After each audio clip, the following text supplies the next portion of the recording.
Allah tells us in the Quran again and again, we hear about Jahannam.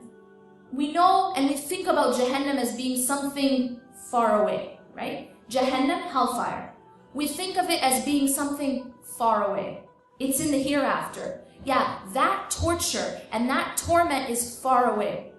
But what we don't realize is that the torment and the torture of taking something other than Allah and loving it as you should only love Allah will torment you and torture you in this life before the next life.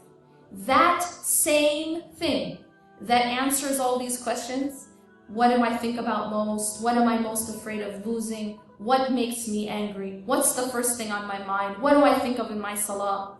That same thing, whether it is your family, your kids, your husband, your status, your money, what's this person saying about me, what's that person saying about me, my image in front of people, what do people think, whatever it is, that same thing will become the cause of your greatest pain and torment. You see how it works? Allah has designed this universe in a specific way. Allah has designed the human heart in a specific way. When you change that design, when you go against that design, you feel the pain. Because you're going against the law of the universe. What is the law of the universe? La ilaha illallah. La ilaha illallah is not just a statement that we say. In fact, we say it many times a day, but it isn't just a statement. When you're saying La ilaha illallah, you are saying that there is nothing worthy of being put at the center of my life except for God. There is nothing else worthy of being what occupies my mind all day long. There's nothing else worthy of being the first thing I think about when I wake up in the morning, the last thing I think about before I sleep, what occupies my mind during salah. There is nothing else worthy of being that important, of defining me in that deep of a way, except for God. That's Tawheed. That's what it means to be a Muslim.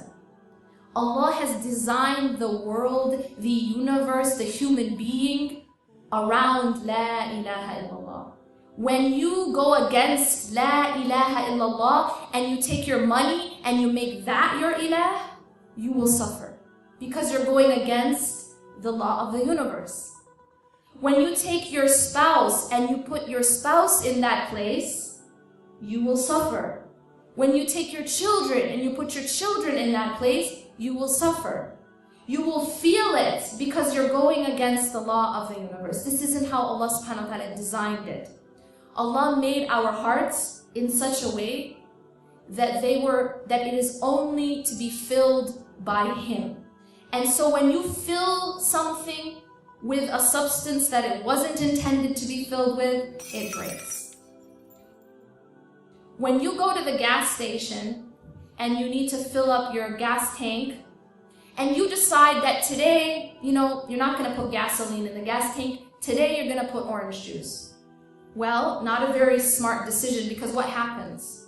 What happens is your car is not going to work. And in fact, you will break that car. When you fill the gas tank with orange juice, you're filling it with something that it was not designed to be filled with. Our hearts are the same. Our hearts are like a cup. And you can fill that cup with whatever you choose. But if you choose to fill it with this life, if you choose to fill it with dunya, if you choose to fill it with money, if you choose to fill it with status, if you choose to fill it with what people think, then that cup will break. That heart will never feel at rest. That heart will not feel peace until it is filled with what it was designed to be filled with. And that is Allah subhanahu wa ta'ala and the remembrance of Allah, not the remembrance of the creation.